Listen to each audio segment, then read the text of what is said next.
मराठा आरक्षणासाठी पुकारलेल्या जरांगेंच्या आंदोलनाचा आज 5वा दिवस. काय तोडगा निघणार याकडे सगळ्यांचं लक्ष.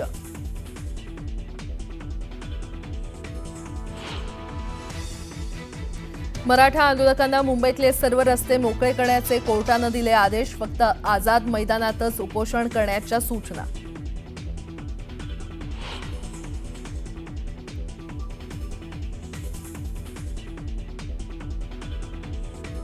जरांगेंच्या उपोषणावर आज मुंबई हायकोर्टात सुनावणी. काल कोर्टानं फटकारल्यानंतर आज काय आदेश देणार याकडे लक्ष.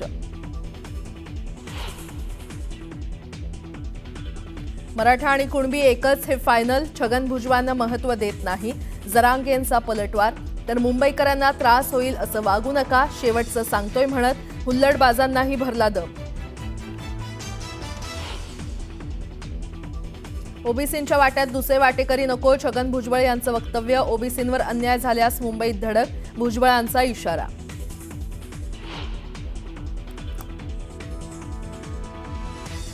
कोर्टानं दिलेल्या निर्देशांचं सरकार पालन करेल. मुख्यमंत्र्यांचं विधान. तर सामाजिक प्रश्नांवर राजकीय पोळी भाजणं बंद करा. फडणवीसांचा विरोधकांना टोला.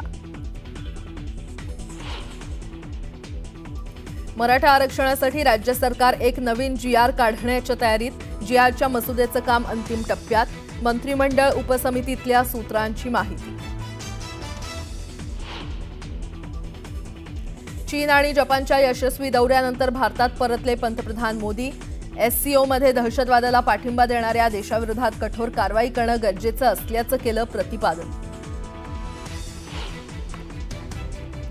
महापुराचा पंजाबच्या 9 जिल्ह्यातील 1300 पेक्षा जास्त गावांना फटका. मदत आणि बचाव कार्य वेगानं सुरू.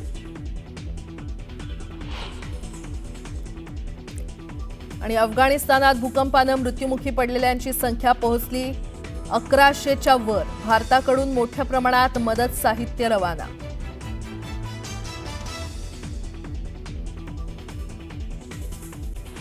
मी पाहूयात. मराठा आरक्षणासाठी हजारो मराठा बांधव हे आझाद मैदानात दाखल झालेत. मात्र या ठिकाणी पावसामुळे चिखल झाल्यामुळे आंदोलकांनी छत्रपती शिवाजी महाराज टर्मिनस आणि चर्चगेट रेल्वे स्टेशन परिसरात आसरा घेतला. न्यायालयात काल ताशेरे ओढल्यानंतर मराठा आंदोलक न्यायालयाचा सन्मान करत असल्याचं सांगितलं जातंय. मात्र आंदोलकांनी वकील गुणरत्न सदावर्ते यांच्यावर हल्लाबोल केलाय. आम्ही कायद्याचं पालन करणार पण आरक्षण घेऊनच जाणार. आज तुमची वेळ आहे, उद्या वेळ आमची येईल. व्याजासह हिशोब चुकता करू असा टोला गुणरत्न सदावर्तेंना लगावलाय. त्यांच्याशी बातचीत केलेली आहे आमचे प्रतिनिधी विजय देसाई यांनी.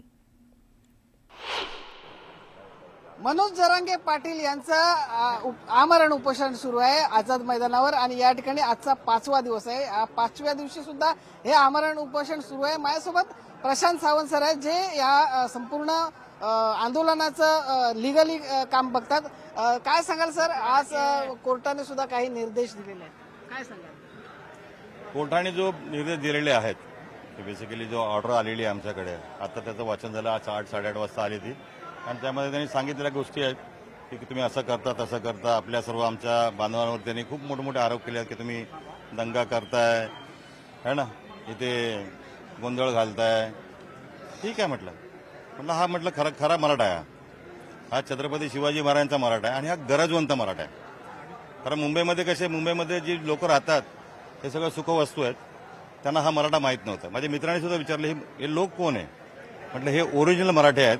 त्यांनी छत्रपती शिवाजी महाराजांना म्हटलं साथ दिली होती आणि हे गरजवंत आहेत. त्यांची जी परिस्थिती जी आहे संपूर्ण महाराष्ट्रामध्ये आणि जी इतक्या वर्षामध्ये त्यांची आरक्षण नसल्यामुळे शिक्षणामध्ये प्रॉब्लेम झाले, नोकऱ्यांमध्ये प्रॉब्लेम झाले, शेतीमध्ये म्हटलं त्यांना काय एवढा मोठा करोडोचा फायदा होत नाही जसं नोकरी करण्यामुळे शिक्षणामुळे झाला. तसं आम्ही त्यांना समजावून सांगितलं की म्हटलं असं आहे. पण कोर्टाने जे आदेश दिले म्हणजे कोर्टाला सांगायचं होतं. कोर्टाने आम्हाला काय विचारलंच नाही. त्यांनी ते वन साइडेड घेऊन गेले संपूर्ण याच्यामध्ये. मला ठीक आहे म्हटलं काय हरकत नाही. पण कोर्टाने आम्ही त्याचा मान ठेवला. मनोज दादांनी पण ते सांगितलं की जे कोर्टाने आपल्याला सांगितलेलं आहे की तुम्ही ह्या गोष्टी करा. जे आम्हाला नियमावली जी आलेली आहे, म्हणजे तो कायदाच जो बनला, जे नियमावली याच्या अगोदर कधीच आझाद मैदानच्या आंदोलनकर्त्याला कधीच त्याला डेलीच्या परमिशन घ्यायला लागल्या नव्हत्या. पण आता जेव्हा इथे अप्लाय केलं परमिशन आपण 30 मेला काहीतरी केली होती आणि ते तिकडेच अंतरवली सराटीमध्ये झाली होती. त्याची कॉपी त्यांनी आम्हाला मार्क केली होती. मग आम्ही इकडे सगळ्या मुवमेंट आम्ही सगळ्या चालू केल्या. मग त्यामध्ये पोलीस असतील, आझाद मैदान असतील, BMC असेल, ओके, BPTHL जिथे आपण पार्किंग करतो ते ह्या सर्वांना आम्ही परमिशनसाठी अप्लाय केलं होतं आणि तशा त्यांच्या परमिशनला ते आपण आपल्याला त्यांनी दिलं, पण ते कोर्टात गेले. जेव्हा आल्यानंतर नवीन कायदा आला त्याच दिवशी कायदा आला की तुम्ही इकडे उपोषण करू शकत नाही म्हणून. आणि ते उपोषण पण कसं करायचं, आमरण उपोषणाचा कॉल आहे दिला. काय सांगितलं, तुम्ही सकाळी बसायचं आणि संध्याकाळी उठायचं. मला असं काय जायला, अशी काय पद्धत कुठे असते का? मग अशी चुकीच्या पद्धतीने एखाद्या गोष्टीला सांगायला आणि बरोबर शनिवार रविवार करायचं नाही, हॉलिडेच्या दिवशी यायचं नाही. म्हणजे सरकार ठरवणार का?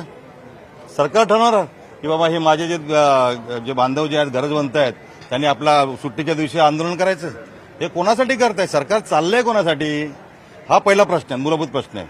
सरकार काही करेल, तुम्ही तुमच्या कोर्टाच्या माध्यमातून, तुमच्या लॉ मिनिस्ट्रीच्या माध्यमातून ह्या चिरडायला बघतात काय? संपूर्ण हे आंदोलन चिरडण्याचे प्रकार आहेत. म्हणजे ह्याच्या पुढे कुठलाही आंदोलन करेल माणूस जो आहे संपूर्ण महाराष्ट्रामध्ये, हा आयुष्यात कधी आंदोलन करू शकत नाही, आयुष्यात कधी आंदोलन करू शकत नाही. आता आम्ही ह्या गोष्टीसाठी पण चॅलेंज करायला लागेल. आम्ही आमच्या बळाचा असेल किंवा आमच्या ताकदीचा वापर करतोय, नाही म्हणत नाही. हा संपूर्ण जो समाज जो महाराष्ट्रातनं आलेला आहे तो ताकदीवरती आलाय, कोणाला आम्ही पैसे देऊन आणलेला नाहीये. अविनाश लोंढेसह विजय देसाई, न्यूज 18 लोकमत, मुंबई. मराठा आंदोलनाच्या 5व्या दिवशी आझाद मैदानात मंडप उभारण्याचं काम सुरू आहे. मराठा आंदोलकांकडून मंडप उभारणी करण्यात येते. मनोज जरांगेंनी आझाद मैदानात आंदोलन सुरू केल्यापासून आझाद मैदानात चिखलाचं साम्राज्य पसरलं होतं. त्यामुळे मराठा बांधव इकडे तिकडे विखुरले गेले. तर शासनाकडून आम्हाला कोणतीही सुविधा देण्यात आली नाही असा आरोप मराठा आंदोलकांनी केला. मात्र आता मराठा बांधवांकडून मंडप उभारण्यात येत आहे. येथील आयोजकांशी बातचीत केलेली आहे आमचे प्रतिनिधी विजय देसाई यांनी. पहिल्या दिवसापासून या ठिकाणी चिखलाचं साम्राज्य होतं आणि महापालिकेने आणि सरकारने याकडे दुर्लक्ष केल्याचा आरोप आंदोलकांनी केलेला आहे. मी आता या घटनास्थळी आहे, आपण दाखवतो. या ठिकाणी हा जो मंडप घालण्यात आलेला आहे, हा जो आहे 65 फूट आहे आणि 150 फूट असा या ठिकाणी आहे. आणि याची उंची जी आहे ही साधारणतः 28 फूट असल्याचं सांगितलं जात आहे. या मंडपामध्ये साधारणतः 3 ते 4 हजार लोक जे आहेत या ठिकाणी बसण्याची व्यवस्था होऊ शकते असं यांचं म्हणणं. माझ्यासोबत जे काळकुटे साहेब आहेत त्यांच्याकडून आपण जाणून घेऊया. सर, काय सांगाल, हा जो मंडप घातण्यात आलेला आहे तो कशा प्रकारे आहे आणि किती लोक बसतील? आज संघर्ष योद्धा मनोजदादा जरांगे पाटील यांच्या उपोषणाचा 5वा दिवस उगवला आहे आणि समोरचा मंडप तो छोटा पडत होता आणि आमचे बांधव आहेत ना इथं बसलेले, इथं असलेले, ते पावसात भिजत होते, दादा चिखलात उभा होते. काल परवा एक आम्ही खडी टाकून घेतली सगळ्या इथल्या बाया प्रशासनाने, बांधवांनी. आणि मग पुन्हा आता पाऊस सारखाच येतोय. मुंबईत वातावरण वेगळं, खेड्यापाड्यातलं आमचं वातावरण वेगळं. 5 मिनिटात पाऊस येतोय, 5 मिनिटात लगेच थांबतोय, पुन्हा 5 मिनिटात येतोय. मग आमच्या लोकांना भिजल्यामुळे त्रास होतोय, कुणाला आरोग्याच्या समस्या, कुणाला सर्दी होते, पडसं होतंय.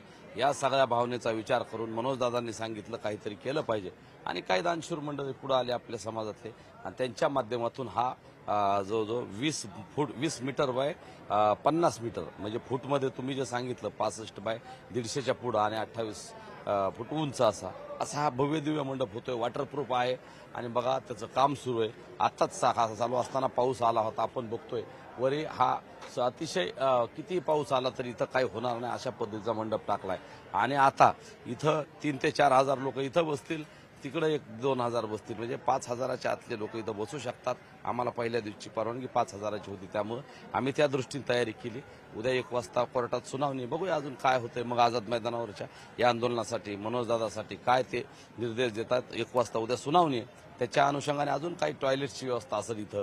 आमच्या बांधवांना आताच हे सांगत होते सगळे, आम्हाला टॉयलेटला इथं पाणी मिळत नाही, आंघोळीला पाणी नाही, इथं महापालिका कुठल्या सुविधा देत नाही. मग मेडिकलच्या सुविधा आमच्या बांधवांनी थोड्याफार केल्यात काल 1-2 दिवसात वैयक्तिक केल्यात, पण महापालिकेकडून त्यांचं एक रुग्णालय, शासकीय रुग्णालयाकडून काही मदत होत नाही. राज्य शासनाकडून कुठलीही मदत होत नाही. इथं आंदोलक मोठ्या प्रमाणात लाखोच्या संख्येनं आले असताना टॉयलेटमध्ये पाणी सारखं बदललं पाहिजे, त्यात पाणी राहत नाही आणि एकंदरच परिस्थिती म्हणजे हे सगळ्या परिस्थितीत हे मंडप केलाय. लोंढेसह विजय देसाई, न्यूज 18 लोकमत, मुंबई.